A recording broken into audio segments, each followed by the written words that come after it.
All right, so we are live once again. Welcome, welcome, welcome to Mothers Unfiltered, where we get unfiltered with you. Thank you guys for tuning in. Now, later, before, after, just thank you so much for all the love and support. Before I introduce our lovely guests, can you please give us some words, Ty? Hello. Thank you guys for tuning in. Remember to like, subscribe, share. And if you have hit the notification button, the bell button on YouTube to be notified when we go live and you have not been receiving those notifications, can you please let us know? I know YouTube has been having some issues.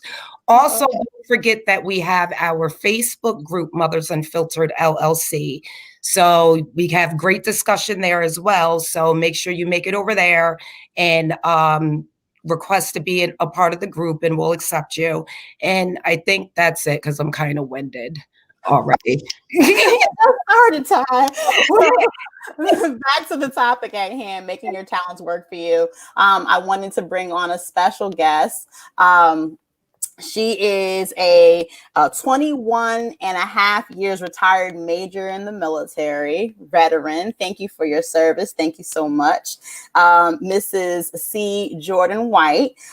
She's also a senior HR leader, an author. She has the name of her book right behind her. Hashtag She Said Yes. And we're going to be talking to you guests when she introduces us to her lovely book that she just wrote. And I'm just so happy to hear about that. But I wanted to bring her on because I want to say it was a couple of years ago. I can't remember the year, but it was definitely maybe about 5 or more years. And I heard you publicly speak. And when I was listening to you publicly speak, I was like, wow, I have to have you as a mentor because you just had your game all together. Then, of course, I found out that you were senior leadership in the military. I had to kind of let me get myself together. But with that being said, one thing while I asked you to be my mentor, I said, how come my friends have this? And how come my friends have that? And one thing that stuck with me was do not worry about what other people got going on. Focus on yourself. And that stuck with me for all these years because it's so easy to look at people and see their success and they got their cars and they got their this and their that. And you're like, oh, why are all my peers doing these things and I'm not doing it? And I wanted to know how come it's so easy for you. What was the transition? You being in the military so long, it seems like it's kind of like you're very, very, disciplined. But how was that civilian transfer, in reference to going into the civilian role and trying to establish a career? How was that transition for you? Well, Kia, first of all, I'd like to say thank you so much for having me on your platform. And it is amazing that you actually remember me from all those years back. And I too now recall that question. And we'll talk more about that because that is the biggest stumbling block I think that women face in general is losing focus about what's around you instead of being focused on where you're trying to go. Mm-hmm. So just to bring up the speed some, it's funny that people often will say to me, wow, you seem so disciplined and what the military did. And I have to caution them because actually it was my home life. Where I grew up, there was structure. Where I grew up, there was expectations. Where I grew up, there was accountability. Mm-hmm. So when I went into the Army Reserves and National Guard, as you know, as being 2 times a citizen, that's a part-time job. It wasn't a big transition for me for that part. And also because of that and working through HR in 6 different industries, throughout my 25-year HR career, wow, I learned how to juggle. But let's talk about that. You talk mothers unfiltered. What do mothers do? That's what they do all the time. They juggle. They're always juggling. So I also would say, I wouldn't say it was easy. There's a young author here in the Orlando area. I have her book. It's amazing. It's called Everything Has a Price, EHAP. And so in talking about being successful, I tell people often, there is always a trade-off. And for all that people may think that how successful I have been, I definitely know along the way, there are trade-offs. I have 1 child, and I know that there was a time that mom was very absent. And I have to say that did pinch at me. Having said that, though, I have no regrets for juggling the two careers because it was definitely something I want to do. And really, each one enhanced my life. The training I had in military truly did, though, enhance my career. And I do believe it helped me springboard. In fact, a couple of people that actually hired me informed me that because of those experiences, that is one why they either hired me or why I got promoted so fast. So again, I would just say it's not that it's so easy. It definitely is a balancing act. And your title tonight, talking about, your talents and your passion, I hope that tonight, as we have this discussion, that we all think in terms about, what does that word passion even really mean? It's, something that's that burning desire, and how do we make it work for ourselves? And I would have to say that I figured out that my passion, though, also was about, I always just wanted to succeed. I always wanted to help others. And so my career of HR and what I did in the military was just a combination of those things. Wow. Now, sorry, Ty. I wanted to say, when you talk about trade-off, that's just such a big word to me, because it seems as African-American women in general, we're like, we can do it all. We have that mindset we can, but we're still human. But we still can do it all. And it doesn't stray away from that mindset, but the trade-off. And then it kind of goes into twofold in reference to, man, why are my counterparts doing so well? I have to talk about that because I had a lot of people ping me. I had a lot of experiences where people like, it's not fair, because it's easier said than done. When you have somebody say, focus on what you got going on, do what you got to do, whatever that passion and we'll get to that, talent is, you stay focused, but it's so hard to find that, and what would it be your secret? What was the secret for you to just say, you know what, I have to tune everything out. I have to. So it's a combination of things, and there'll be a few things I will share that actually is in my book, but we're not here about my book. We're here about how we're going to help women. Actually, starting when I was really very young, and I think we all should recognize that we all are a combination of all of our life experiences.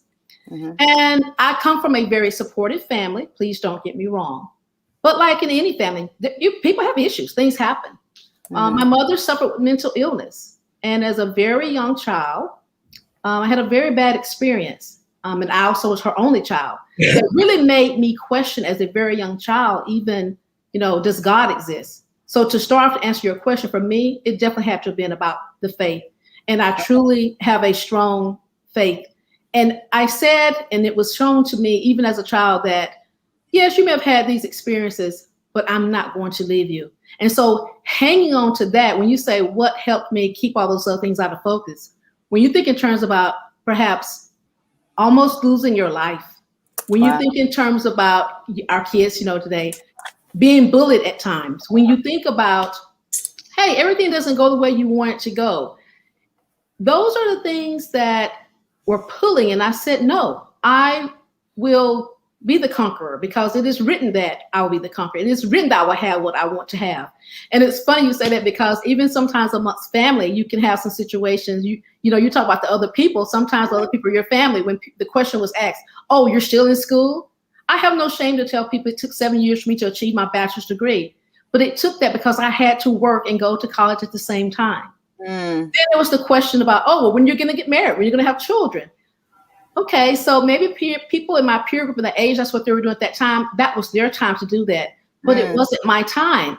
I could accept that and know that if those things were to be for me, it would happen at the right time. But I got to stay focused. Because if I don't, I won't achieve those things I want. And Kia, I just have to say, I truly believe that and I say this to parents who may have young children who are struggling with a lot of things, or to an adult that's listening tonight, that in their childhood that they had a lot of bad experiences. I truly believe that when you have those wounds, there is a way and there is a shield from God above that will say, I have you covered. And so I can truly say, by the time I turned 26, Kia, as far as I'm concerned, my life has been wonderful. When I say that, does that mean everything has gone my way? Yeah. No. But my point is, there has been nothing that there was nothing that could not be worked through or worked out, or having compassion or love being shown. Since I was 26, And young lady, let me tell you something. I'm almost 60, okay? It's been grand. Mm-hmm. And so that's why I am so passionate in the things that I say to other people and women in particular about what we say is success, happiness. And most importantly, that comes from inside yourself. Wow. This is beautiful. And this is like, it's so much needed. Yeah, it's where I'm at in life right now. At 43 years old, just like my language being awakened and understanding what my actual path is in life and what I'm supposed to do. And also being aware of everything that, like you stated, I went through. My childhood led me up to here. That was my journey to actually learn lessons and then be able to apply them to reach the next level of where I'm supposed to be in life. At the time I'm supposed to be there. And right now, and I've said this before on the show, I'm a widow. My husband passed away. And I have a 22-year-old son. He's in the National Guard as well. But trying to grow my business and my empire, because I don't just want a business or a brand. I want an empire. That's where I'm at. That's what's calling for me. My struggle and giving up things is a personal life. Being able to date, that's my sacrifice, because it's all business. And Kia, and I'm sorry to take up too much airtime. Oh no, girl. You and I talk about this a lot, the differences in my life and her life. She has a full-time job, kids, a husband, other people she has to look after. I help out where I help out. Again, my son is old enough and I'm more of a support system, but I have leniency to stay up late at night, knowing I don't have to get up and go to a 9 to 5. And I have leniency to do this where Kia does not, so you have to figure out how to balance your time. So again, like for me, this conversation is so important. And as I'm learning those things and learning myself, I am learning new skills and new abilities about myself. And I'm blessed. There is no doubt in my mind that I'm not blessed, and no one can tell me I'm not, because I know I am. I know that's cool. Yeah, I'm sorry. No, it's fine. It's fine. Go ahead, Ms. White. Well, I was just going to say, in terms of when you made the comment about what you're giving up right now, in terms of the social life, and it's just interesting about. There's just nothing new. At different stages of life, people all experience the same things. And I just can recall, again, those college year ages where, people college, they're going to parties, they're having boyfriends and what have you. And sometimes people did look at me, and at times too, seriously, my sexuality was even questioned by some people at times, because you just seem a little odd because you don't bring anybody around. And it was like, for me, I was willing to forego that, again, because I'm trying to reach my personal goals. But in the process, what a lot, if people didn't understand then, I know now that those who know me a very long time and have watched my life, what did that do? That really gave that time, though, for the right man to come to my life at the right time. And so I can proudly say that last weekend celebrated 28 years of marriage. Woo-hoo! And I can count on one hand the number of times that we've had serious disagreements. Do you hear what I said? Wow. That has more value to me than if somewhere along in my early 20s that, life could have been different. Now, mind you, I will acknowledge this. I was engaged when I was 19 years old, called the wedding off the day before. And simply because I was doing it for all the wrong reasons. It was like, oh, this person really cares for me. I can see how they can do this for me. And that's what it was all about. It wasn't for the sole right purpose. So once again, I'm so grateful, though, that someone else tapped me on the shoulder, 2 days beforehand and said, I don't think you really want to do this. Wow. And I thank God that I had the courage, because you got to think about this. Now, I said the day before, the dress is already purchased, the cake is already made, the invitations are already out. I mean, everything is set. So it took courage to do that. But once again, I knew I had to do that again to go where I wanted to go. And I'm so grateful that, this person was very understanding about it. I mean, we ate the cake, returned the gift, and life was on. Yeah, wow. I wanted to jump in and talk about because I don't know, and it's maybe I think everything happens for a reason. I swear it does. I've run into people that you think back, you have a conversation with them, and they could have been your associates or friends for a long time, but they end up self-sabotaging themselves. Like they always seem to get themselves in a rut. They take 2 steps forward and 29 steps back, and you're like, what? And what advice would you give that woman because I feel when I'm listening to you, you started off with a foundation already, like you said, prior to the military, but there's some people who don't start off with that foundation, who have to find that build a foundation. I was one of them. You have to build it, and then like, is this right? Is it working? How do we help support the people that we know that always seem to self-sabotage? Like they just make mistake after mistake, and you're wanting to give them the resources, but for some reason it's just not there. And sometimes we will make the excuse of, well, they're early 20s, they just turned 19, 20, it's okay. Young people be young people. But when you look at it like, well, this person, they in their early 20s, this person about 40, or this person about 45, and she's 32. How do we give support? How do we give that help for people who just self-sabotage constantly? And they have talent.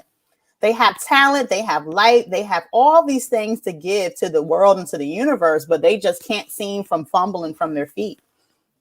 And I would say to that 2 things. Honesty, always with love. And I do understand that there are people that have issues with me because of that statement of me saying, being honest with people, not allowing them to continue to play the game, not minding being that one person in their circle who will call their stuff out, bring it back to their remembrance, but then by the same token, try and give them another nugget, give them more information, remind them that when they did this, how things were favorable, but when they did that, how it was unfavorable. Some people may say, well, that's just thrown up in their face, but I'm saying we all know this. If you keep doing the same thing, you're going to get the same results. So it's about reminding them they have to change the direction, change the mindset. Now, listen, Kia, you said about things not being so easy when you're around. Trust me, because think about the people who do that and say like, wow, why would they do that? And I always tell people that there's always a reason. And so we have to go back to what are they familiar with? If there's a biblical scripture that even talks about a person that when they wanted to do right, they found themselves still doing wrong. Familiarity. If that's the environment you've been in, it's so much, there's a comfort zone, even when it doesn't feel the best, as opposed to the newness. So I would definitely say being closer to that person, definitely being the one in their ear, that I am saying these things because I do care, because I do love you. Continue to show them those resources. And prayer does work. We pray for those people for the change for their life until they can get strong enough to be able to make those steps. I do have a question though, but okay, so like, we're talking about the path and the sacrifices and contributions that lead you up to a certain point and sabotage, right? But before we get to a certain point, and this is about, the title, making your talents work for you, because we keep using the language talents and skills. How do you help someone realize their actual talents and skills? And do you think that may be an addition to why they are self-sabotaging, because they haven't realized their abilities yet to be able to conquer the next step? Good question. Yeah. So I'm going to go back to the first one. When you said, how do we help one recognize their talents? There are a couple of things that one can do that's externally. But really, someone who has their particular talent, until they actually realize it, I think we have to be careful about what we're showing them. Because see, what we see, is that really their talent? Is that really what they're passionate about? Because that should be very innate, number one. So one, as to again, through communication, then to know that you see these things that they do well and the outcome that it is, to help them recognize it. You know, in the business world, obviously sometimes there are these various assessments one can take that will also, when one reads that up to themselves, that might turn the light bulb on them too, or turn the light bulb on for them that, hey, I do see myself in this particular area. Let's go. What was our second question? Repeat that, please. And do you think the lack of awareness regarding their skills and abilities could be a contribution to self-sabotage? No doubt, because if I'm not aware that I possess creativity or leadership or whatever it is, if I'm not aware of it, obviously I'm going to make poor decisions that's going to sabotage those particular things. But no doubt. And so that was the kind of, and I'm glad you asked that question because it kind of leads into what I was going to ask. So as an individual who would love and support a person, you know, regardless of who they were, you know, I think I always say, and my mother taught me, the first law of preservation is self. You have to be able to take care of yourself first in order to help others. But I find myself, and I'm being unfiltered with you, I find myself losing appetite for such things. I have lost family. I have lost some associates, not friends, but I guess, you know, I say associates, where I just don't, I'm not on that same vibration. Like we used to cut up, we used to be doing it, you know, and then I'm like, oh, you're still doing that? I've given you the resources. I've put it on the bulletin board. I've slit my wrist and put it in blood, and you still have not caught on. I don't know. Is it something to do with me in regards to just having that patience for an individual? I just lose interest. I don't know. I feel like I'm like a squirrel and a dog, like squirrel. And I feel like I should be the one ashamed because I just don't have it anymore to give. Absolutely not. We come in spaces and lives for different seasons. When you have given all that you are supposed to give, that is it. The circle that you're in at one stage of your life may not necessarily be the circle you're in at another stage. And we need to be okay with that. Wow. And make sure that we don't stay too long. Again, I know of someone, and I want to make sure that I'm not disclosing or anyone's names, of course. But I know someone I've known for a very long time that was in a circle, and there was a reach out and things were good. And then there was this disappearance, and then they came back. And I was just very candid. I'm not going to do the yo-yo. Either we're going to be there or we're not. Now, having said that, because I do have care and concern for the person, you need me, call me. But even with that need me, call me, this is not always about, you know, removing all of my resources, whether my resources is my time, my money, my aptitude. It's not about giving that all over to someone who cannot really appreciate that either. So, and unfortunately, guess what? Sometimes it can be a family member. Sometimes it can be a previous friend, but life does go on. Everyone is not supposed to move to the next level with you. You know, it's your cup is growing and they can't fill it where you need it to be. So you have to, like, you know, just an analogy, just move on to the next level. Like, I feel like, you know, again, guys, you've heard me talk about this before about, you know, the energy. And I feel like as you ascend, as you grow, as you start to really walk your true path, your energy becomes bigger. So people who don't fit that energy can't even come close to you anymore. It doesn't work. The vibration is not the same. You can't learn from them. And it's okay, but we have to learn that it's okay. It's for the best. It's not saying that those people have to be out of your life forever, because again, they have their own journey where they have to get their cup filled. Yes. You may come back and be able to grow, but sometimes we have to be okay with, understanding that and letting it go so we can grow individually. Let me talk a little comment here from Liz Carter. People question you because you aren't on your path and don't understand where you're going. Who has the time to stop and draw a map for them? Get there and then bring them up to speed.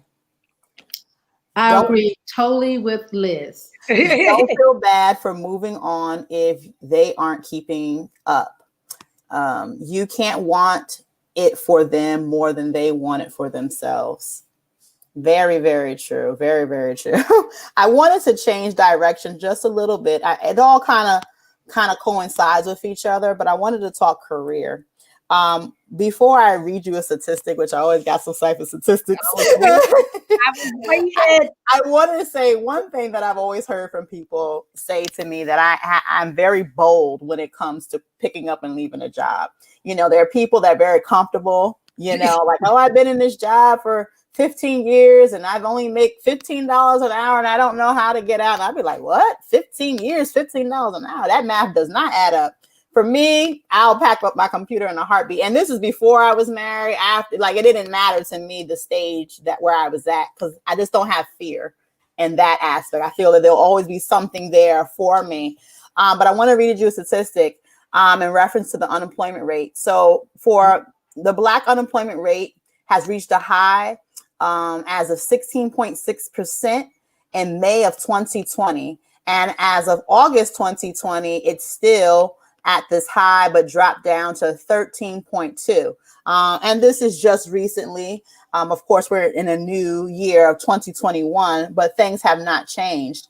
When you hear this, when you see this, how do we change this? And it's a two-part question, because a lot of people say, you know what, I'm going to be an entrepreneur.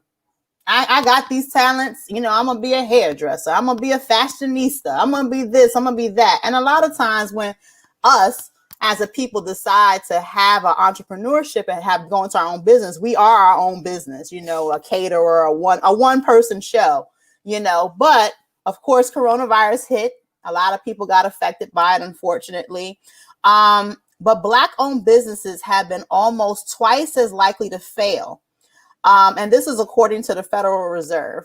And how do you think that we can, as a people, drop change those numbers? I know you've been in the HR field for a very long time. I've been in the HR field for some time, and we see it, you know, but what do you think is the key? So when people are saying, hey, I'm looking to just do something different, how do you think we could be successful in that field and not have those numbers? Because this is the bulk of us. So again, this is twofold, because we do know we have the pre-COVID, which you talked about that statistic not being too far off post-COVID for our particular race. So the first thing I want to say is we have to let go of the fear. And here's the main reason why. Anyone who is, I'm going to say, if you were not in the workplace from 35 years ago, I'm going to start there and come up. There were, and this will be at any time, there were some things that would have been the standard, the norm. People were taught, finish school, go to college, get the good job. First of all, we didn't have this understanding that college is not what necessarily gets you a job. Going to college is really a process that allows a person time to continue to grow, maybe learn what some of the passions are, expand their network, but it also does show that you were able to stick to something and accomplish it that may meet the requisite for certain jobs. But let's be honest here. Even from back in the 70s, many times, and Kia, I know you recognize this, job descriptions aren't always the be all, the end all. Also, they have been designed as a way as a discriminator to just weed people out. Let's just be honest. When I see positions that say, I want you to have 3 years of experience, a bachelor's degree, and maybe even a certification, and this person's going to make under $30,000 a year, why would somebody invest their time to do something like that? Number one. So again, I'm talking about that 35 years back. So we look fast forward. We now have to have a different conversation with young people. And I also must be very careful about what I'm hearing, not only from politicians and educators and a lot from our own community that are actually saying now, you know, we don't really need college degrees. I want us to be very careful and pay attention to who is saying that. Wow. No, Wow. everybody doesn't need to have a college degree. We've seen very successful people, I mean, billionaires that didn't have one. Keep in mind, that's a very small percentage, number one. Number two, certifications have become very prevalent in so many areas. Great thing. Think people should do that. But I'm very concerned that if we as a people of color get lulled into it's just not even necessary because of the debt you might can get in. We're going to talk about that a little later. Mm-hmm. We need to be very careful about that because I think we'll find ourselves in another cycle of once again, people being able to use that against you. Yeah. So you said about changing these numbers. Yeah. This definitely is the greatest time for people of color as well to really think about entrepreneurship. I realize that's not for everybody, but the playing field really is kind of level right now because there are like a lot of things. I mean, there are certain industries that certain jobs are already gone. They're never coming back. Yep. So why not? If you have a passion, find a way for it to work for you. But when you talk about those statistics, and you see a lot of times where that one person, business, we need to go back to this. Number one, lack of capital, but also there is the lack of access to capital. So I'm so glad to see, though, that there are a lot of coalitions being formed at this time amongst people of color to actually make a change there. And I'm talking about people who already have access to money, who are business people. Even some of our entertainers are making these things available. Yes. Now, with the whole DEI, BLM, this movement that we're under, where we have all these corporations who are making large donations to try to level the playing field. Again, I'm going to still say to people, let's be careful about that messaging. Because let's think about it. 50-something years ago, there were a lot of laws that were changed. We had the integration for schools. You come into the 70s, we had the government saying, there's going to be affirmative action to give people opportunity. And I'm not saying that some things haven't gotten better for our race, because it really has. Having said that, you fast forward 56 years, and where is the plight of education, public education for kids of color? Where is it really tanking? Is it in the bottom 10 or the top 10? Wow. When you look at the jobs, when you look at the incarceration, what else took place in all that time of all of this progress? And again, I'm not saying we didn't have some, but I can tell you in 2020, I had days, Kia, that I thought, man, I wasn't back there in the 50s and 60s, but I sort of feel like that's where we are. When I thought about employment, when I thought about incarceration, when I thought about even the relationships. So how do we change the numbers? Number one, it's definitely through education. So I love the fact that there are so many platforms online. There's so many different options now that people can get low cost, no cost, build a coalition to do other things, because number one, you need to be educated. Number two, there's been a bigger difference in ownership of not just businesses, but even think about land. I'm very grateful that in my family, we actually have land that's still there. But again, then the spirit of success, and people want to move to a certain neighborhood and leaving bygones, not taking care of things. That's been that's something that's really hurt us as well. We need land ownership again. The same thing in terms of even just the foods that we're eating. Think about what's being good for people of color versus not. And though, again, it was a long time ago, who's actually farming now? People of color, when they were the farmers. I'm just saying. So when you talk about changing these numbers, I definitely believe that it's going to improve, because I believe, as someone did say, what else do we have to lose? I think that we have seen how much we have lost. Yeah. That for those, many people are trying to make that movement to change that. And I do believe in the next 5 years, you're going to see those numbers change and change, and really change for the better, because of the hard times. And we have to make sure you can't sit here and wait for someone to give it to you. Like, I mean, just even with your platform that you have, I'm sure there are others as well. This is a tool, forging relationships, putting the resources together like people did. And I'm going to say this, and I have said this to people who are not of color. When you think in terms of different cultures, ethnicities, Italians, Latina, Hispanic, Asian, these are cultures that come together to pool their resources, to help each other move forward. So I say that if anyone's listening out here who is people of color, if you don't know that this is a time now, you will never know. It's time for the coming of together. And when I say these things, I'm very clear with people. This is not a racist statement. It is a fact. I am not upset with the nail shop whereby everyone is of Asian descent, because it's all their family and how they're helping each other with their homes, with their children, in education, to have a home, to have a business. I don't view that as discrimination. So I think there's, some lessons been out there that. But I think, and it's so unfortunate that for the African American community, there's so much individualism. What's in it for me? I got it. Hey, I'm shining. Good luck, you guys, and keep it moving. Something you did touch upon was having capital. I always say it takes money to make money. A lot of times people are having these questions. I have so many conversations with people like, should I buy this laptop to work from home? And I'll be like, wait, what?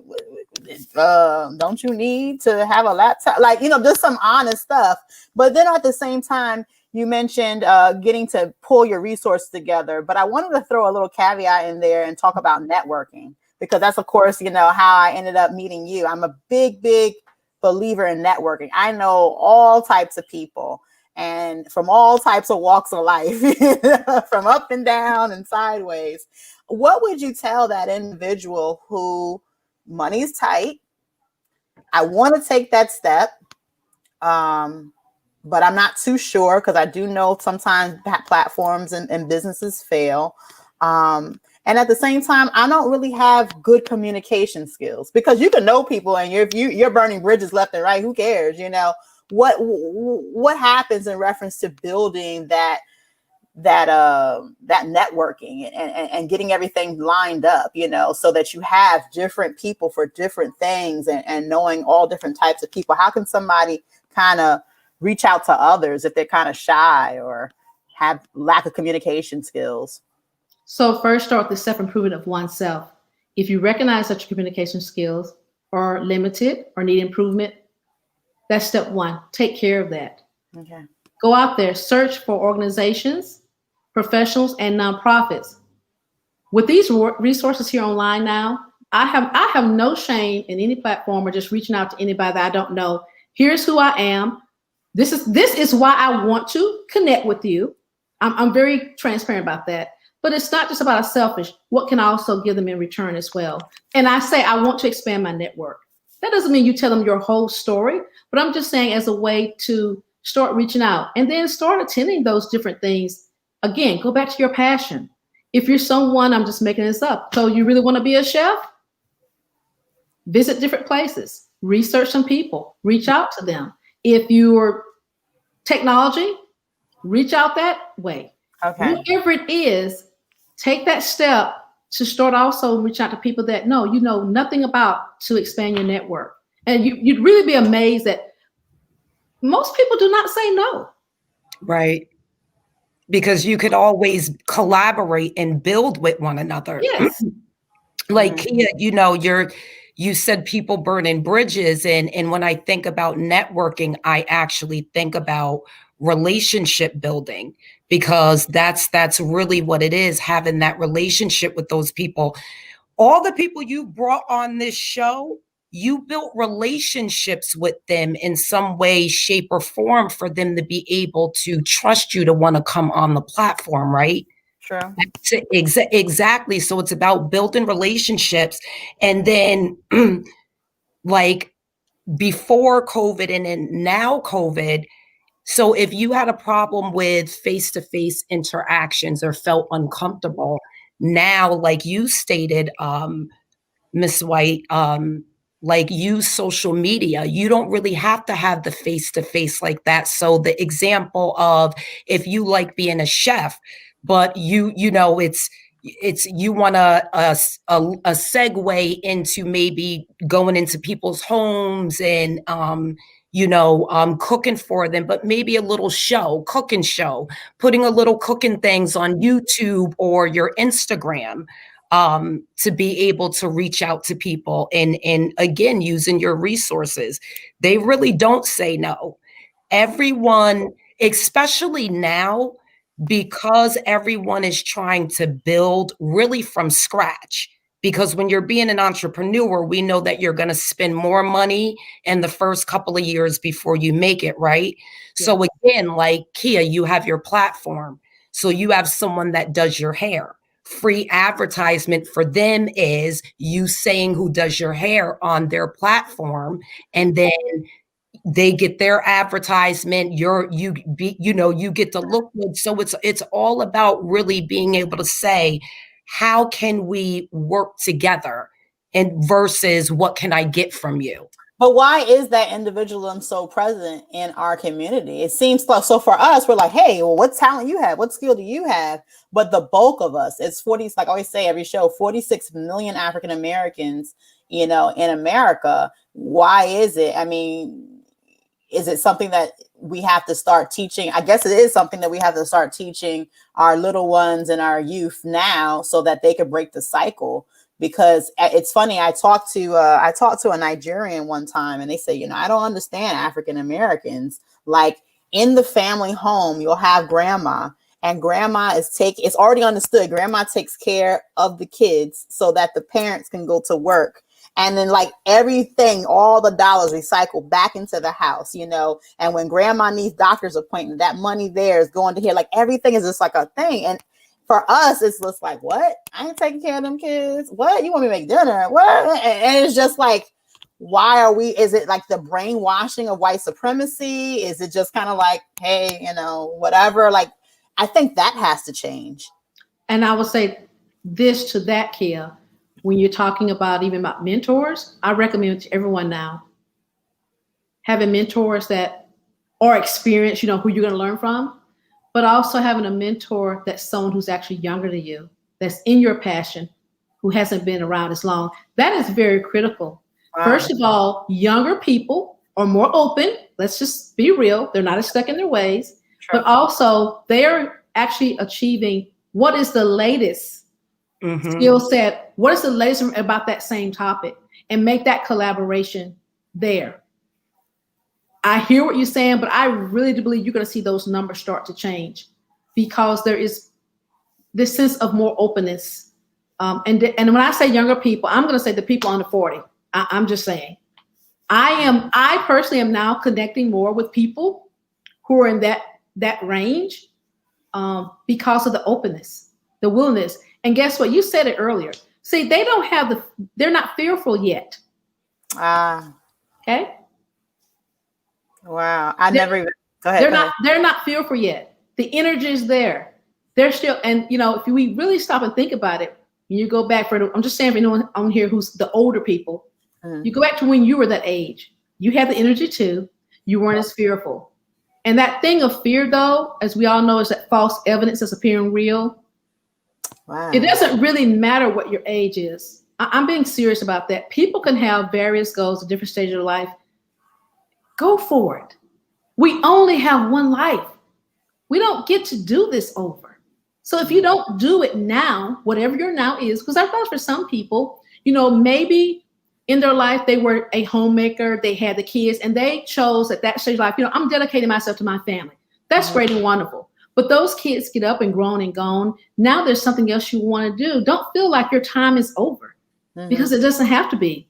But you've got to put the time in now for the training, the learning, the education, the experiences, and go for it. To have a fulfilled life. And again, I just know that God wants us to have fulfilled lives, not just to exist. Yeah. And not to even use excuses, whether it was a lack of education, whether it was a lack of finance, whether I was abused, whether I was, whatever it is. These things can be difficult. I am not taking it for granted, though I don't know anything about a lot of those things, but I'm still going to say I've seen too many people overcome.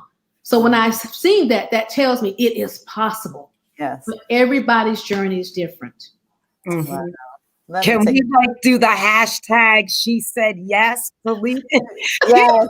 Let me read the comment real quick. So Cash Money, I agree. It's not discrimination. It's really about competition. A lot of what the guest is saying sounds to me like we should be doing things to be more intentional and competitive. Yes. Wow. Wow. So let's just change gears real quick.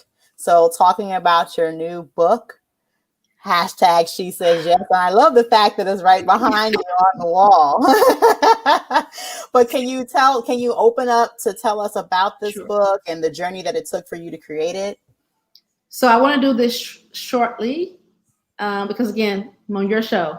Oh, yes. When I was actually in Afghanistan, that probably was over 10 years ago, I participated and co-authored a book, Emotional Wellness for Women, and it was a compilation. At that time, I actually said in that book that the next year I would have this other book out. Well, it never happened. Fast forward, just a lot of experience, and then going back to things like, well, what do you want to do in your life? And I'm very goal oriented and very driven, if you don't know. So it's like it's still on my list, make it happen. And I already have the chronicles in various manuscripts, but it's just a matter of putting it together. So in last year, I decided, okay, I'm going to make this happen.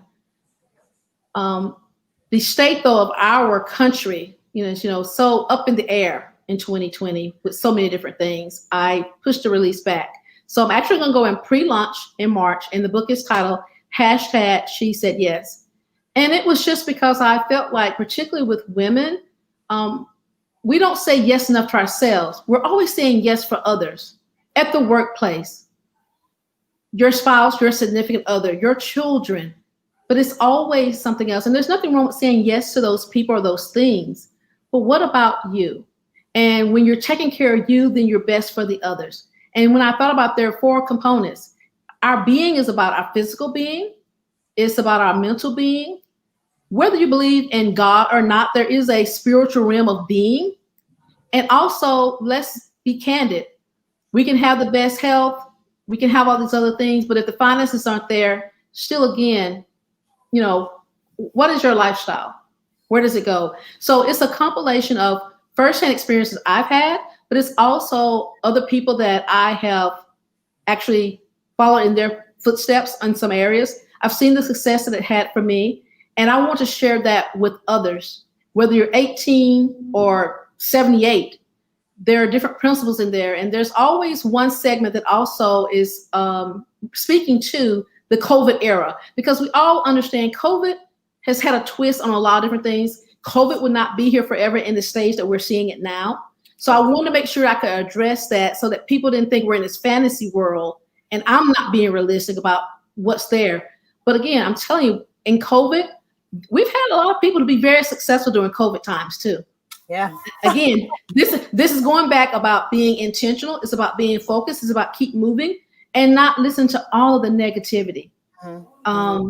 And that's a big part of it. So pre-launch comes out in March, and I'm so grateful to be on your platform because this is the first time I'm saying it publicly. Wow, awesome.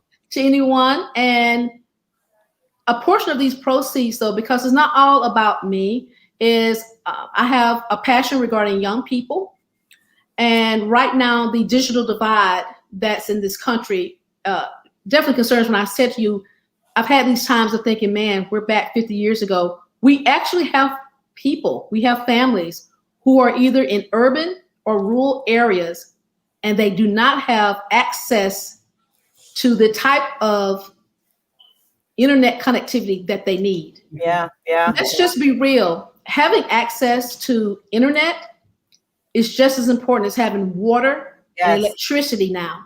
And so I can see that you got a group of people that their quality of life is falling behind. Yes.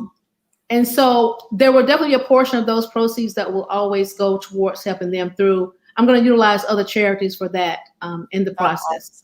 That's awesome. Wow. We had somebody say congratulations, and yes, congratulations from Mothers Unfiltered, the whole community, because this platform is always about giving back. I always say if this platform can just drop some knowledge on one person, I done did my job for today. Yes. So I'm definitely happy about that. So thank you for sharing that information with us. And we're going to definitely stay tuned so then we can get our copy of She Said Yes, hashtag She Said Yes. It's so funny because you mentioned a lot about, women empowerment, we do talk about women a lot, and the show is Mothers Unfiltered, and we are mothers. But I wanted to touch about men real quick, and how can they support? A lot of times, it's the role reversal. We're supporting our men, we're their backbones and we're holding them down. And we're like, hey, you can do it. I believe in your talents and this, that, and the third. I still say if you're 50 years old trying to be a rapper, you might need to stop, but that's a whole nother conversation. But what would you give the advice for the men out there when their girlfriends, their sisters, their aunts, their mother, whoever that person is, how can they support, our ambitions and our journey? I have only two things to say about that. So first, before I say to the men, let me say to the ladies, can you hear me? Mm-hmm. Let me whisper this to you. Allow men to be men. Allow them to support you. Stand down. You don't have to be the superhero when you're with your man. Now I will speak to the men. Thank you for that. Men, we need you. If we don't say it enough, I'm trying to say it for all the women in the world. Men, we do respect you. And if you're with a woman that doesn't respect you, you need to step away. Wow. End of story. That's all I have to say about that. Wow. Drop mic. Well, you know what? And that message has definitely, it was needed. I got Ty over here scratching her head.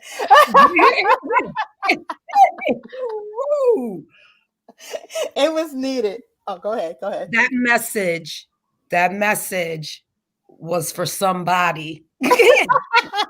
That message was for somebody. Well, and it's so true. I think that we're just in the habit of always just taking the lead and grabbing the steering wheel and just driving off into the sunset. And we're letting the men be the passengers. And we're like, hey, you sit down. I got this, Well, that's a whole nother episode that I would really come back and talk to you about, because my question is, why are you grabbing the steering wheel? Did he ask you to? Is it because of only what you've seen? Did someone even ask you? Even if they ask you, did you have to do it? There's so many questions to be asked about that. And we're laughing about it, and there is some levity here, but I do understand why. Because see, this is not something from 1 year. It's not something from 10 years. This is something from 400 and something years ago as to why innately we do this. Yes. I get that, but we have to change the narrative. Yes. We're in 2020. If there's ever time to do it, not change the narrative. Yes. I understand there was a need for it. I know why. But if women are just really honest with themselves, yes, you can be large and in charge, but this is just my opinion. I have a lot of women that tell me how happy they are with who they don't need, what they don't. Okay. But I'm still going to say this. The reality is that there still is place. There is order. It has purpose.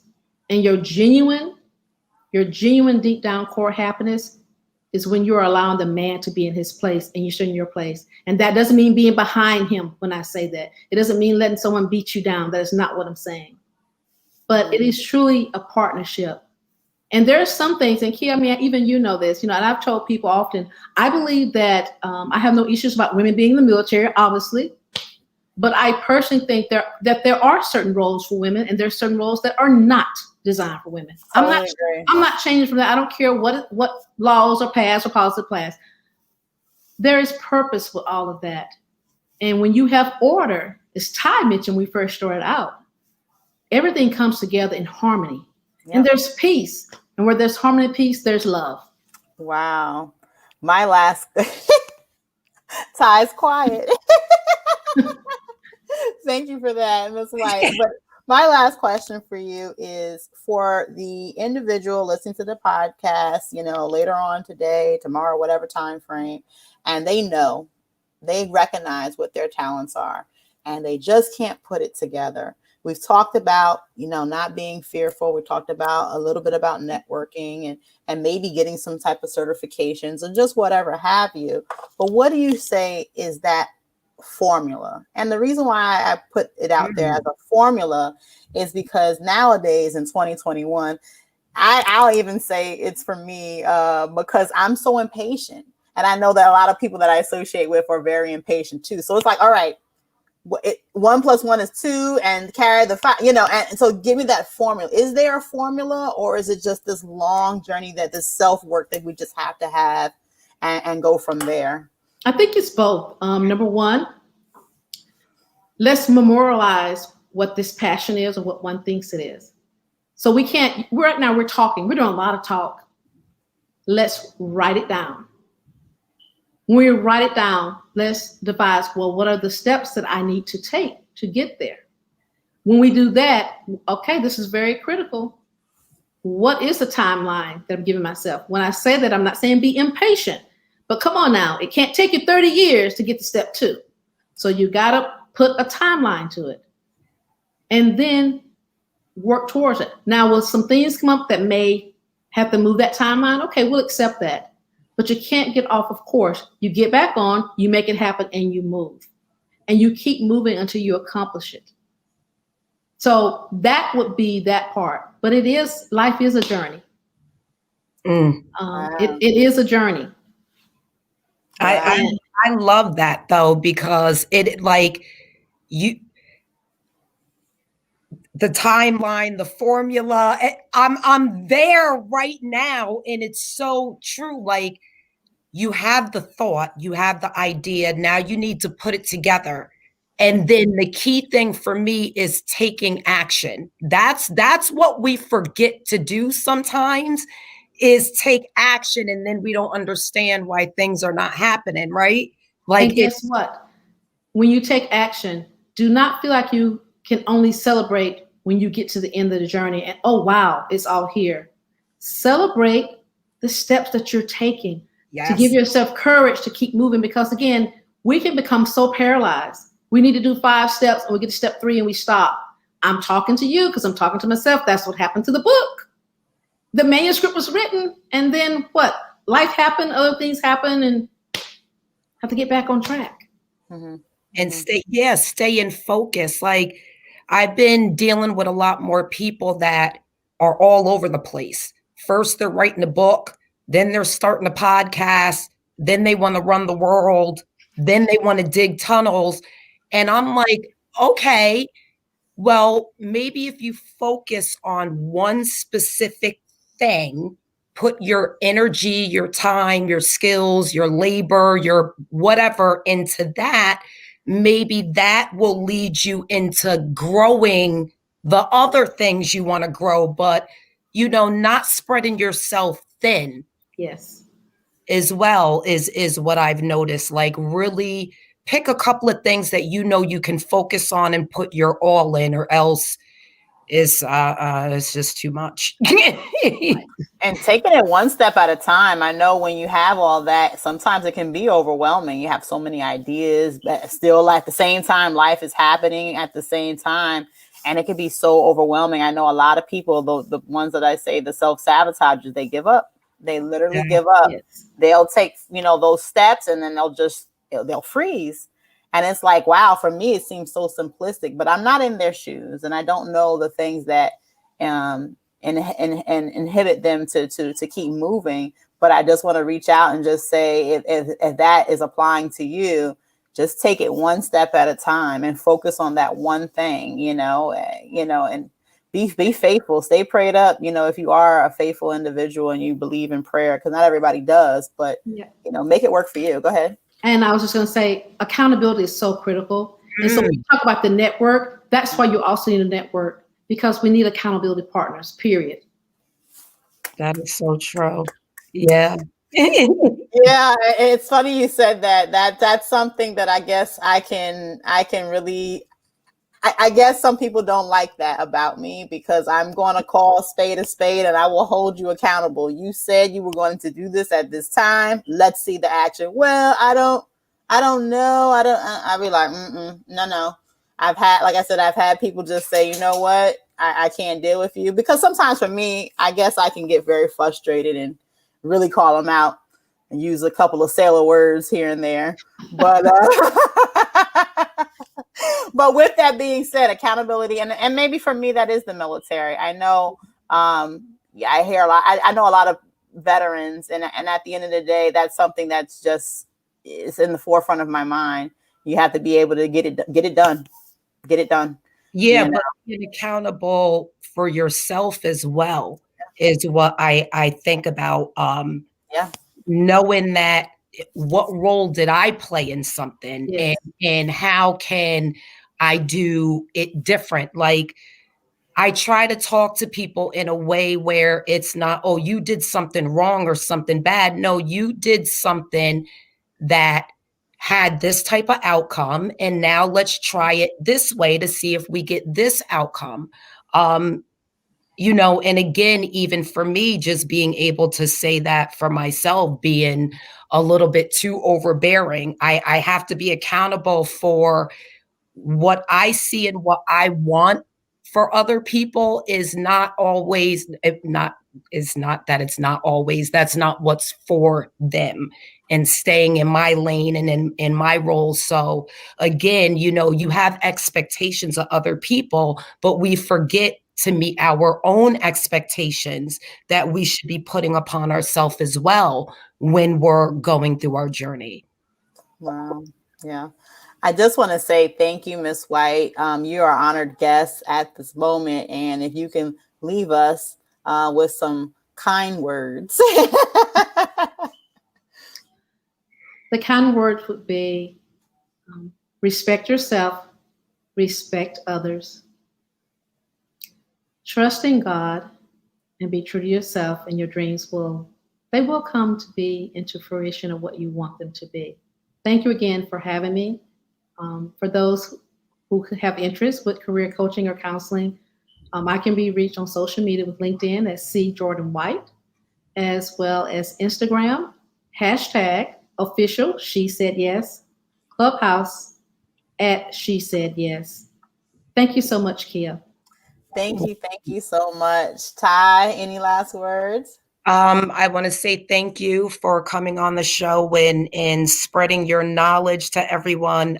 Key, I just wanted to let you know that I did meet up with someone who watches the show. Shout out to V.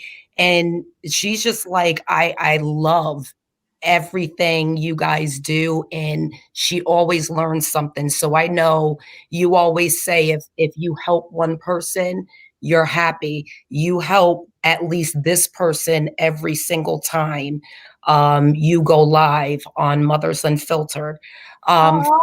Yeah. For everyone else, and just following the theme of the show, making your talent work for you. If things are not working for you, be scared of the comfortability. Don't be scared of the movement for change. Because if you believe, you will always understand that to get to the next level, to make a move, you have to make a move. And most of the time, the move is going to be to put you in a better position. Yes. And you may hit some stumbling spots, but probably because you're supposed to learn something to help you along. So learn your skills and make some money. And don't forget to share, subscribe, like, make it to the Facebook page, Instagram page. That's it. But thank you guys for tuning in. I love everybody that tunes in later now and in a year from now. But thank you so much. I want to just reminder out there, the tools that we need are out there. One thing that you said, Miss White, having the internet is just as important as having like your regular telephone. These are ways of networking, meeting people, having type of free social services that can help you with different things that you may need, like the skill sets, the communication aspect, resume building, just all that good things, just the 101s on entrepreneurship. They're out there. So don't have any type of hiccups or holdups about that. And just let's start networking with who we have. We have a plethora of individuals that we know, and just connect with those people. And if you burned a bridge in the past, let's rebuild that bridge, because this is the time, guys. This is the time. Bye, everybody. Bye.